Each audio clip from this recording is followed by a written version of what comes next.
Selamat siang untuk Bapak Guru. Kami dari kelompok 3 dengan judul analisis hubungan antara tarif serta pelayanan bus metro Medan Area terhadap kepuasan pelanggan. Sebelum kami memulai videonya, ada baiknya kami untuk memperkenalkan diri terlebih dahulu.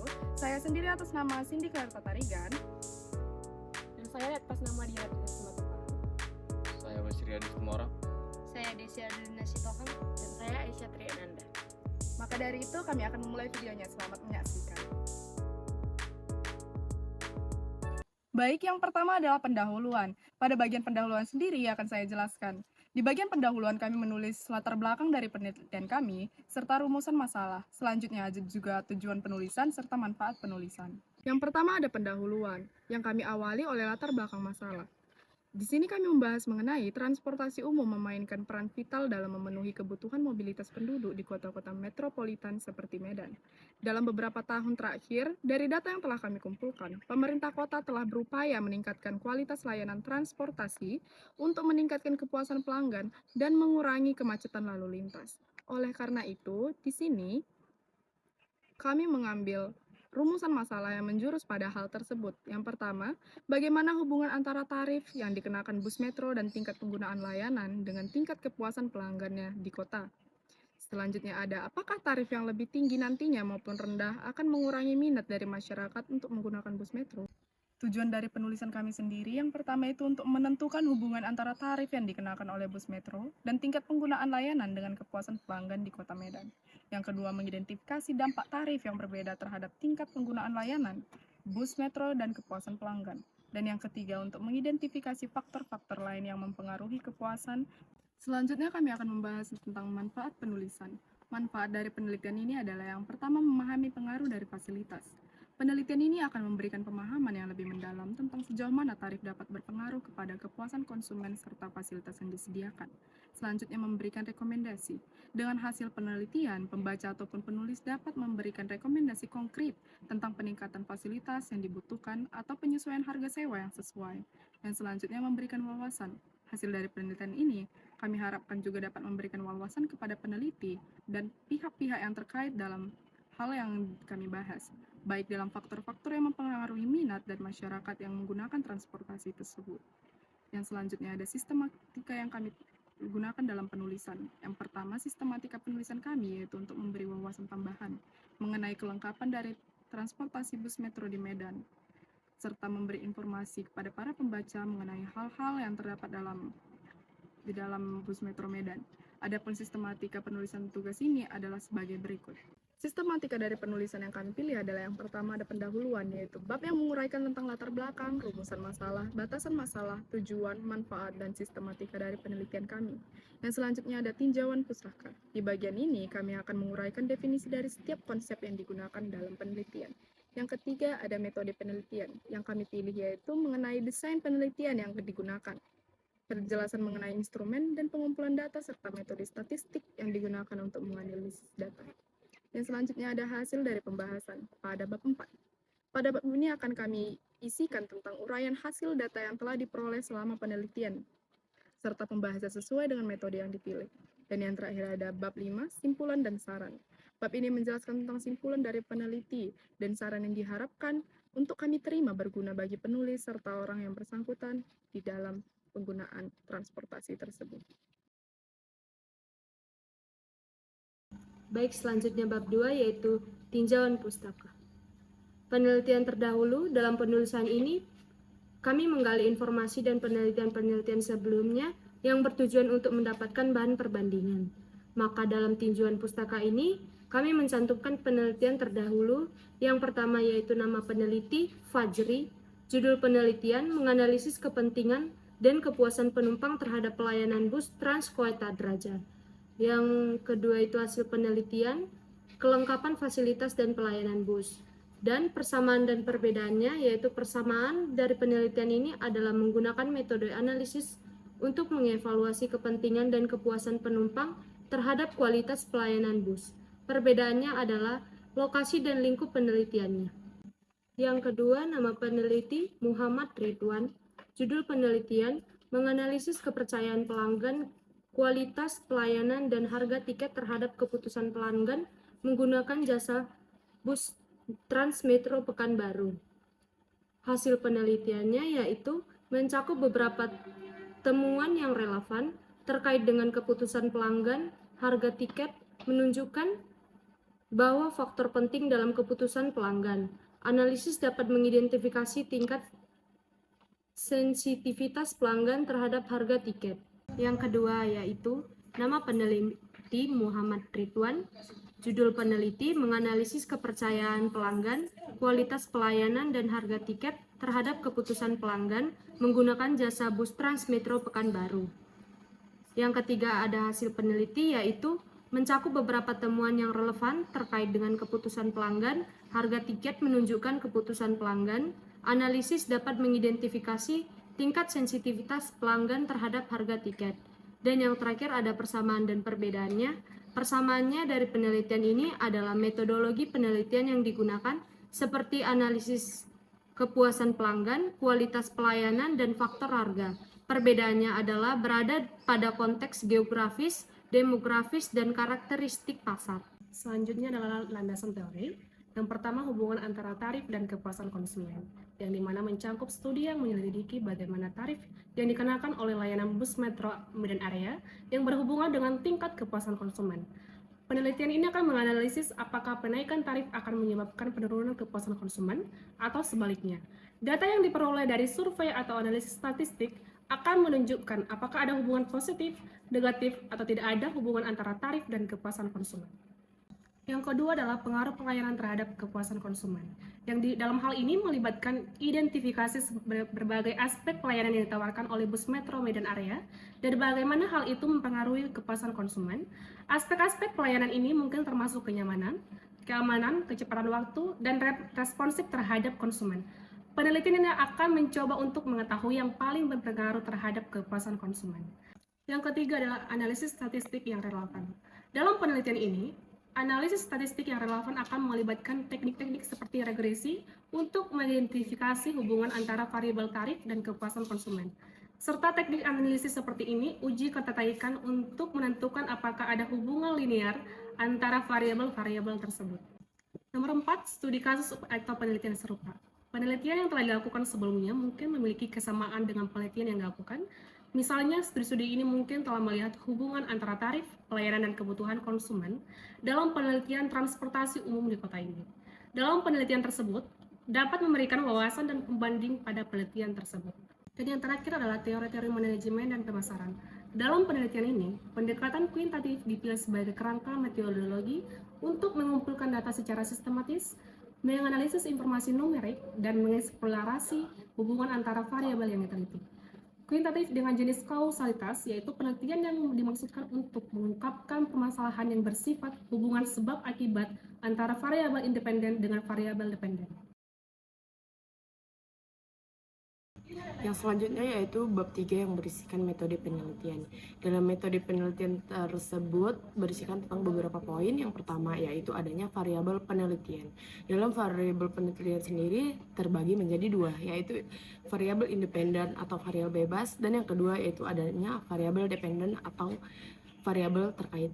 Nah, dalam variabel tersebut berisi tentang poin-poin pentingnya seperti dalam variabel independen adanya tarif dan pelayanan, sedangkan dalam variabel terikat yaitu adanya kepuasan pelanggan. Poin yang keduanya itu adalah objek penelitian dan unit sampel. Menurut Mursada 2019, objek penelitian adalah himpunan elemen yang bisa berbentuk organisasi ataupun intinya seperti elemen yang dijadikan sebagai penelitian. Seperti contohnya yaitu penelitian kami yang berjudul tentang pelayanan bus metro Medan Area.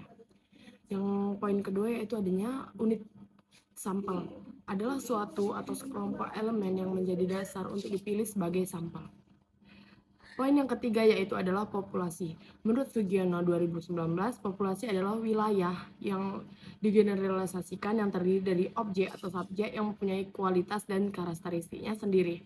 Nah, yang poin berikutnya yaitu adalah jenis data dan sumber data. Yang pertama yaitu adalah jenis data. Dalam jenis data sendiri terbagi menjadi beberapa poin, yaitu yang pertama adalah jenis data primer dan data sekunder. Poin ketiga yaitu adalah sumber data. Dari sumber data sendiri berisikan data yang merupakan data primer yang diperoleh dalam berasal atau tanggapan responden yang kami sebar seperti kuesioner dan data sekundernya yang diperoleh melalui pendahuluan dan data perusahaan.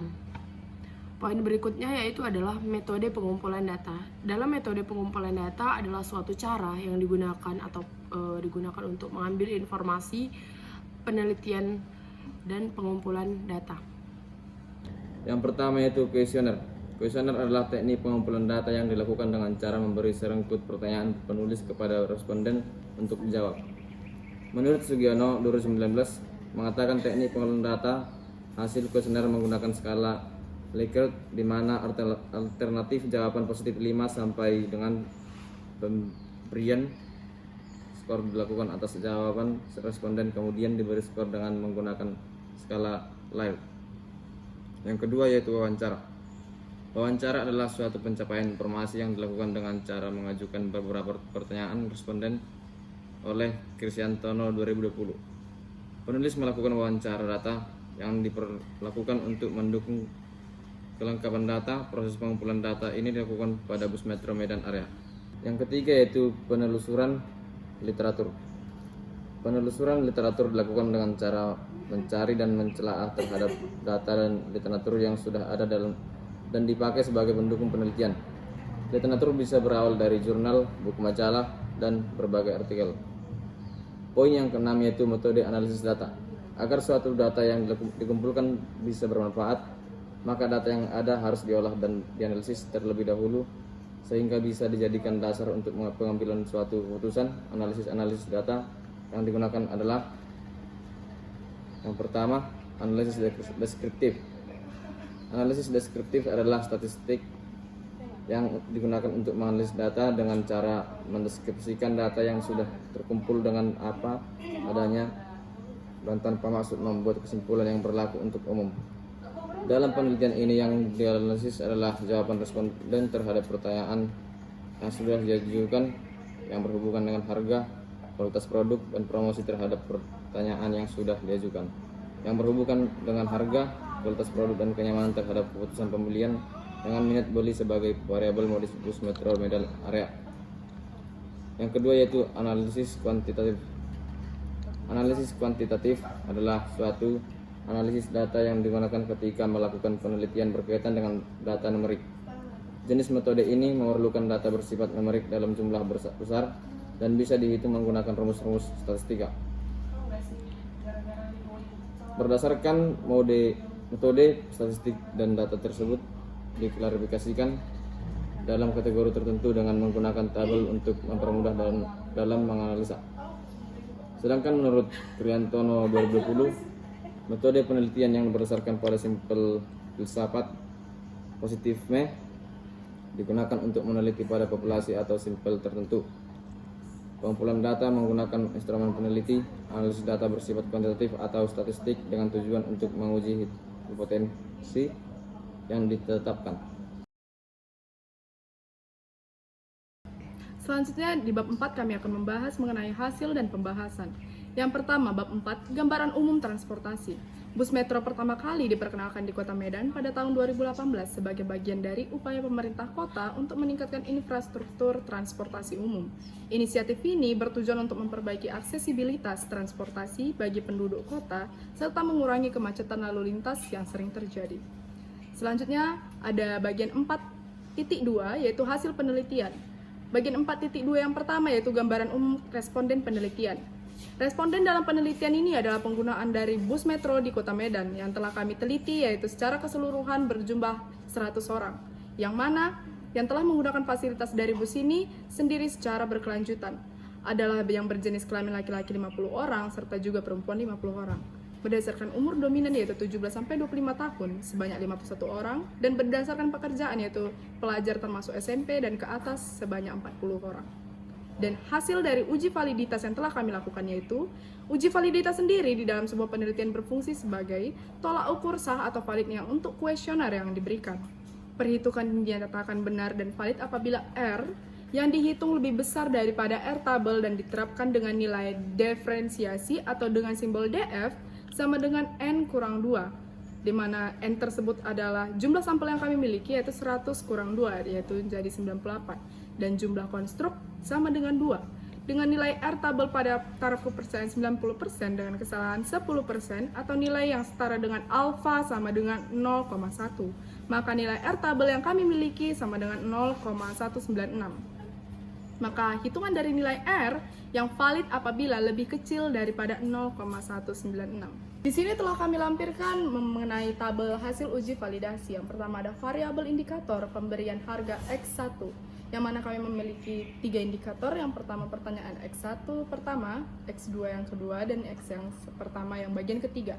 Dan mana R tabel kami ini telah kami uji validitasnya dan mendapatkan poin 0,8,70, 0,900 dan juga 0,879. Dengan R hitung yang telah kami tentukan yaitu 0,196, dan keseluruhannya untuk yang bagian X1 termasuk valid.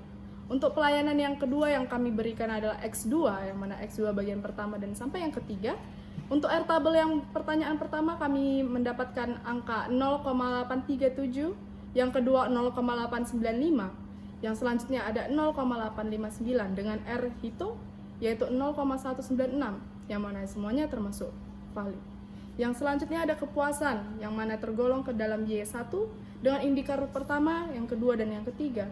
Yang pertama berpoin 0,835, yang kedua 8,909, yang kedua 0,847, dan dengan R hitung sama yaitu 0,196 dan hitungannya menjadi valid. Dari tabel di atas dapat diketahui bahwa hasil uji validitas yang telah kami lakukan terhadap hasil dari data yang kami kumpulkan secara keseluruhan bernilai positif dan koefisien korelasi lebih kecil daripada nilai R tabel sendiri yaitu 0,1966. Terdapat diambil kesimpulan bahwasanya secara keseluruhan setiap butir indikator yang digunakan lulus dan uji validitasnya termasuk valid. Selanjutnya yaitu ada 4.4 yaitu uji reliabilitas. Uji reliabilitas yaitu adalah alat ukur untuk mengukur suatu kuesioner yang merupakan indikator atau variabel ataupun konstruk. Dalam uji reliabilitas dilakukan dengan tujuan untuk mengetahui dari instrumen sebagai alat ukur sehingga hasil pengukurannya dapat dipercaya. Dalam kriteria penilaian uji, reliabilitas ini menggunakan metode Colbert-Alpha, diukur berdasarkan skala Colbert 0 sampai dengan 1. Di sini saya akan membacakan indikatornya. Yang pertama yaitu ada pemberian harga yang kami berikan X1. Dan yang selanjutnya adalah Colbert-Alpha yang bernilai 0,817. Dan adanya item pertanyaan yang bernilai 3 dan keterangannya yaitu reliable. Yang selanjutnya yaitu adalah pelayanan yang diberi tanda X2 yang bernilai Colbert-Alpha 0,741 dan diberikan item pertanyaan bernilai 4 dan berketerangan cukup reliable.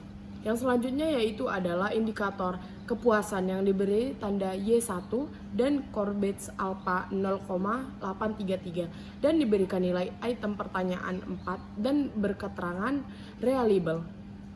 Yang selanjutnya yaitu adanya 4.1 hasil uji asumsi klasik. Selanjutnya 4.5 yang pertama uji normalitas. Uji normalitas dalam penelitian statistik berfungsi untuk menentukan apakah data yang berdiamati berasal dari populasi yang memiliki distribusi normal atau tidak. Distribusi normal adalah distribusi data yang simetris di sekitar nilai tengahnya, di mana sebagian besar data berada di sekitar nilai tengah dan sebagian kecil berada di ekstremitas. Dan kami juga menampilkan normal PPP plot of regression standardized residual dependent variable Y1. Selanjutnya 4.52 yaitu uji normalitas histogram. Di sini kami lampirkan histogram dependent variable Y1. Interpretasinya yaitu uji normalitas histogram menghasilkan bentuk kurva Bell atau menggunung yang menunjukkan bahwa pola distribusi yang kami lakukan berbentuk normal. Selanjutnya 4.5.3 uji one sample Kolmogorov. Di sini kami lampirkan tabel one sample Kolmogorov-Smirnov test yang kami miliki. N adalah jumlah responden yaitu 100 orang. Interpretasi, jika nilai asipsik lebih dari 0,05 maka dapat disimpulkan bahwa residual menyebar dengan normal, begitupun sebaliknya. Di sini dapat dilihat bahwa hasil dari data sebesar 0,05, maka penyebaran kontribusi yang didapat tergolong normal. Bagian selanjutnya ada 4.5 bagian ke-6 yaitu uji multikolinearitas. Uji ini berfungsi untuk menentukan adanya korelasi di antara model regresi dengan variabel bebas. Di sini kami telah melampirkan tabel dari koefisien kami, yang mana jika nilai tolerance lebih besar daripada 0,10 maka tidak akan ada multikoloniaritas. Tapi jika FIF-nya lebih kecil daripada 10,00 tidak terjadi multikoloniaritas. Hasilnya yang kami dapat adalah dilihat bahwa keduanya menunjukkan tidak terjadinya multikoloniaritas. Selanjutnya yaitu adalah 4.5.7 uji autokorelasi. Dalam uji korelasi bertujuan untuk menguji apakah dalam metode linear ada korelasi dari antara kesalahan pengganggu pada periode 1 dengan kesalahan periode T1. Nah, di sini kami melampirkan hasil model Supermi yang berisikan K sama dengan 3 yang berisikan N sama dengan 100 dengan rumus DU sama dengan 1736,4 dan 4 kurang DU sama dengan 4 kurang 1 1736,4 yang berhasilkan 2263,6 dan yang selanjutnya itu adalah D sama dengan 2136 yang berhasilkan DL sama dengan 1.6131. Nilai DL kurang dari nilai DL dan nilai D sendiri berada di antara nilai DU dan DL. Yang selanjutnya itu adalah hasil uji hipotesis. Dalam uji hipotesis dilakukan untuk menguji apakah secara parsial masing-masing variabel independen memiliki pengaruh yang signifikan terhadap variabel dependen. Menentukan kriteria penguji hipotesis penelitian, pengujian ini dilakukan dengan membandingkan nilai T-tabel apabila T-tabel lebih besar dari T hitung dengan signifikan di bawah 0,1. Kami menuliskan di bawah dengan rumus D, F sama dengan N, K sama dengan 100 dikurang 6 sama dengan 94. Dengan kami melampirkan tabel, variabel harga diberi tanda X1 dan T-tabel dengan angka 1984 dan T hitung 8122 dan dengan signifikan 0,001 dengan keputusan HO ditolak dan HA diterima. Dan selanjutnya itu adalah variabel pelayanan dengan nilai T-tabel 1984 dan T hitung senilai 2457 dan signifikan 0,016 yang bertuliskan dengan keputusan HO ditolak dan HA diterima. Yang selanjutnya itu adalah bab 5, bab terakhir dalam penelitian kami yang berisikan penutup.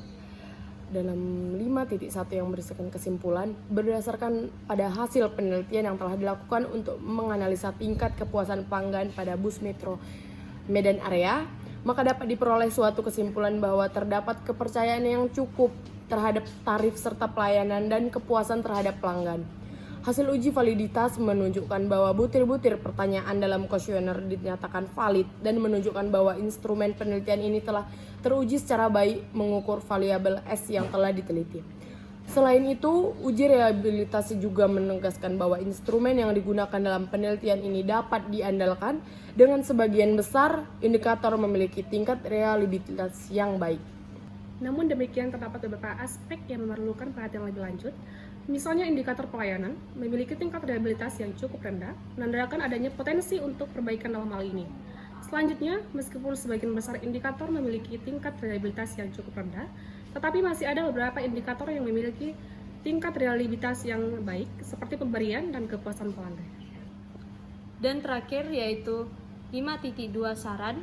Dalam mengambil langkah selanjutnya, perusahaan dapat mempertimbangkan untuk meningkatkan kualitas layanan yang berkaitan dengan kepuasan terhadap pengguna bus metro Medan Area. Hal ini dapat dilakukan melalui pelatihan karyawan dan strategi branding yang lebih kuat.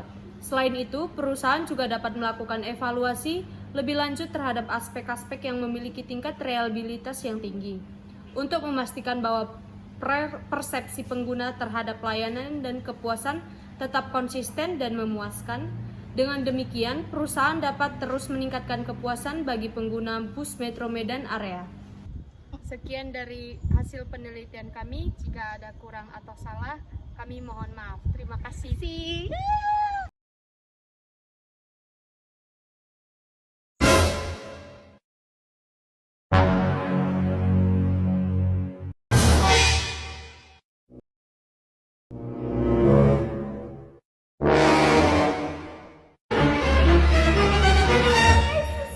satu, nanti katanya